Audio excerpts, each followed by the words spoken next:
In the field of semiconductors, in fact, the gap between China's strength and the United States is not too much, especially Huawei's 5nm process Kirin 9000 chip released 2 years ago. The comprehensive experience completely surpasses Qualcomm.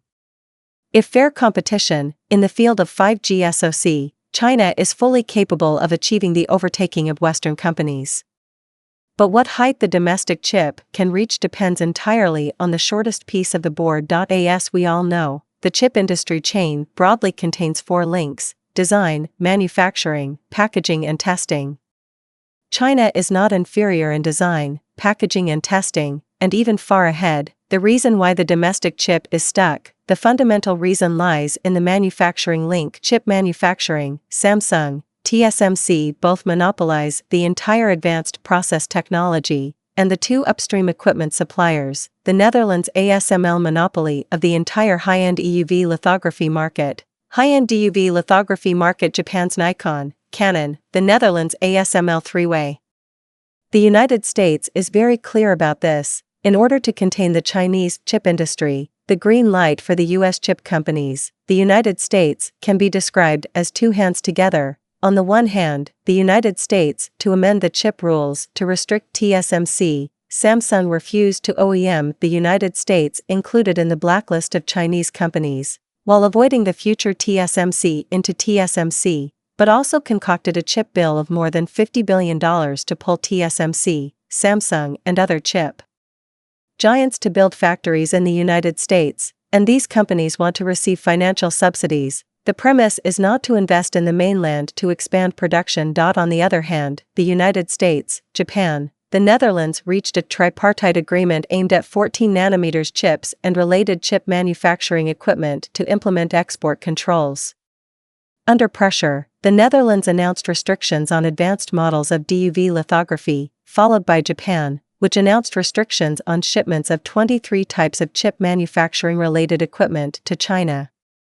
Although ASML still retains a Model 1980D DUV lithography, but the precision is only 38 nanometers, mainly for the production of mature processed chips such as 28nm. As we all know, since TSMC cut off the supply of Chinese companies, China is also trying to break through the US technology blockade upwards while addressing the independent control of mature processes. Last September, SMIC achieved mass production of 14nm process chips, which is a watershed in the chip process technology. Reaching 14 nanometers has actually stepped into the field of advanced process, which basically can meet 90% of the market demand. However, recently, Smic's official website suddenly shelved the introduction of 14 nanometers process. The latest process only stays at 28 nanometers. In this regard, some foreign media said, sanctions came too quickly, from the shelves to the shelves just less than 1 year. So, why did SMIC shelve? Is it really to admit defeat? First of all, the breakthrough in the field of core science and technology, in the Chinese people cheer at the same time, the United States is always concerned. The reason why the United States joined Japan, the Netherlands reached a tripartite agreement to limit the shipment of 14 nanometers chip-related equipment, perhaps because China's official announcement of the mass production of 14 nanometers process chips. If Smic's official website does not shelve the 14 nanometers chip foundry business, it will certainly be pushed to the forefront and become a key target of US suppression. As if the words of Oppo Chinyong mean that chip is China must do, but also must do a good job are still ringing in our ears, now suddenly give up the chip research and development business, perhaps also because the industry rumors that Oppo's next chip is the reason for high-end cell phone processor. Secondly, compared with 28 nanometers capacity, Smic's 14 nanometers capacity is not much, and now the United States has cut off the supply of manufacturing equipment for the production of 14 nanometers chips. Off-the-shelf 14 nanometers may be the capacity for the real needs of enterprises.